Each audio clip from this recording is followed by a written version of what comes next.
పెహల్గాం కిరాతకం తర్వాత ఉగ్రవాదులపై ఉక్కుపాదం మోపిన ప్రధాని నరేంద్ర మోదీ ఆపరేషన్ సింధూర్కు శ్రీకారం చుట్టారు.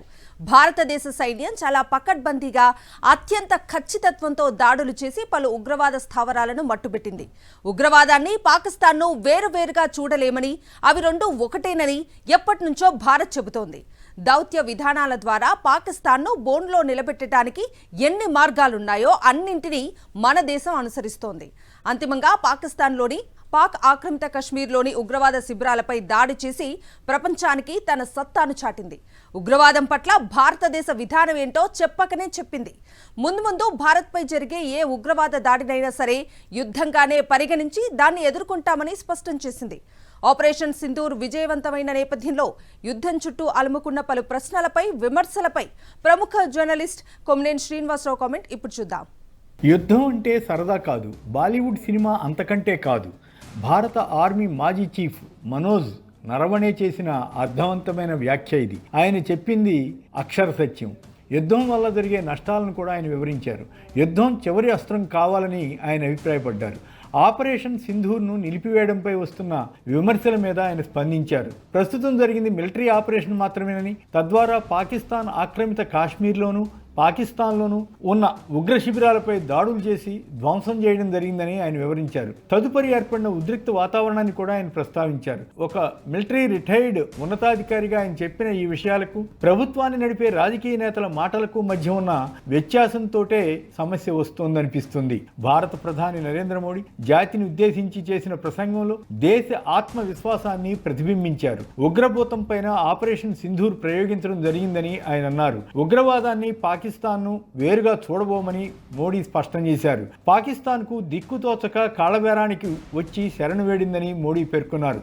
పాక్ దుశ్చర్యలన్నిటికీ ఇలాగే బదిలిస్తామని ఆయన హెచ్చరించారు. మోడీ తన సహజ శైలిలో పాకిస్తాన్కు వార్నింగ్లు ఇవ్వడం ఖచ్చితంగా దేశ ప్రజల్లో స్థైర్యం నింపుతుంది. అంతవరకు బాగానే ఉన్నా వివిధ వర్గాల్లో వ్యక్తమవుతున్న సందేహాలు పలు ప్రశ్నల రూపంలో వస్తున్నాయి. వాటన్నిటికీ మోడీ ప్రసంగంలో జవాబు దొరికినట్లు అనిపించదు.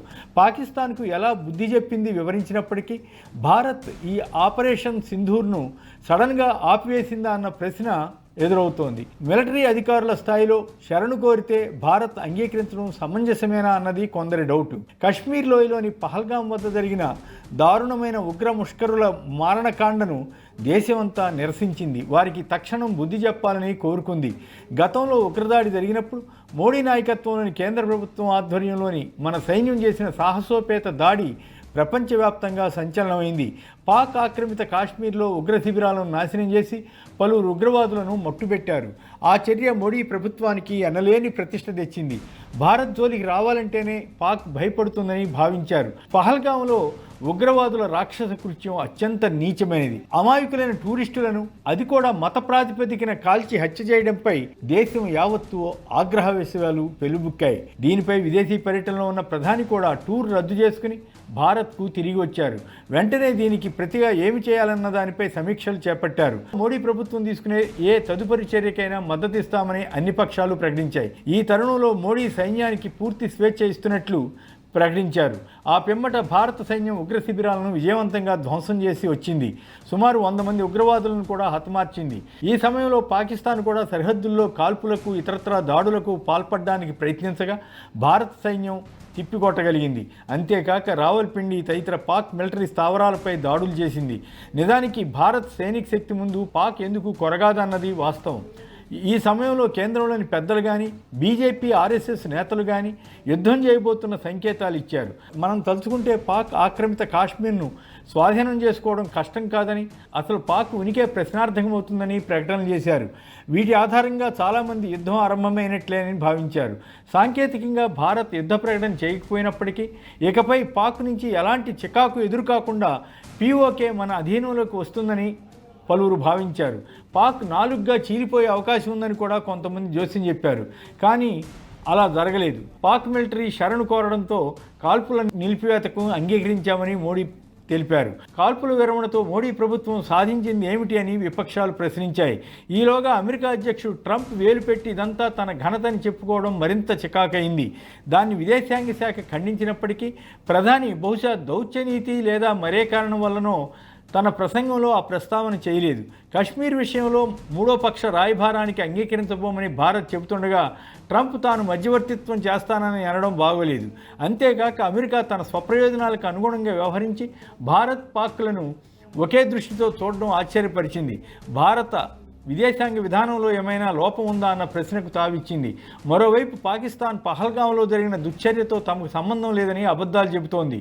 ఆ ఉగ్ర ముష్కరులను భారత భద్రతా దళాలు పట్టుకుని వారి పాక్ మూలాలన్నిటినీ చెప్పగలిగి ఉంటే పాకిస్తాన్ ప్రపంచంలో ఒంటరై ఉండేది. వారికి పరోక్ష మద్దతు ఇస్తున్న చైనా కూడా బహిరంగంగా పాక్ను తప్పుపట్టవలసి వచ్చేది.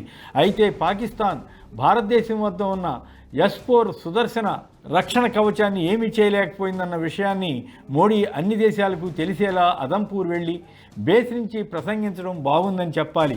అలాగే భారత్కు ఉన్న స్వదేశీ పరిజ్ఞాన ఆయుధ సంపత్తి శక్తి సామర్థ్యాలు కూడా దేశ ప్రతిష్టను పెంచాయి. అయినప్పటికీ యుద్ధం ఎందుకు ఆగిందన్నది సగటు భారతీయుడికి ఎదురయ్యే ప్రశ్న.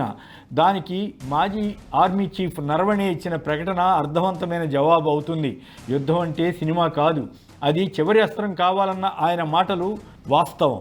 పాక్కు భారీ నష్టం జరిగినా మనకు కూడా ఎంతో కొంత నష్టం ఉంటుంది. భారత సైన్యం సాధించిన విజయానికి శాల్యూట్ చేద్దాం. యుద్ధం జరగాలని కోరుకునేవారు కొంత అసంతృప్తికి గురి అయి ఉండవచ్చు. మిలిటరీ ఆపరేషన్స్ వరకు ప్రామాణికంగా తీసుకుంటే భారత్ గొప్ప విజయం సాధించిందని ఒక రిటైర్డ్ మేజర్ వ్యాఖ్యానించారు. అయితే రాజకీయ పార్టీలు భావోద్వేగ అంశాలపై బాధ్యతతో మాట్లాడకపోతే అవి ఆత్మరక్షణలో పడతాయని కూడా ఈ అనుభవం తెలుపుతోందని అనుకోవచ్చు.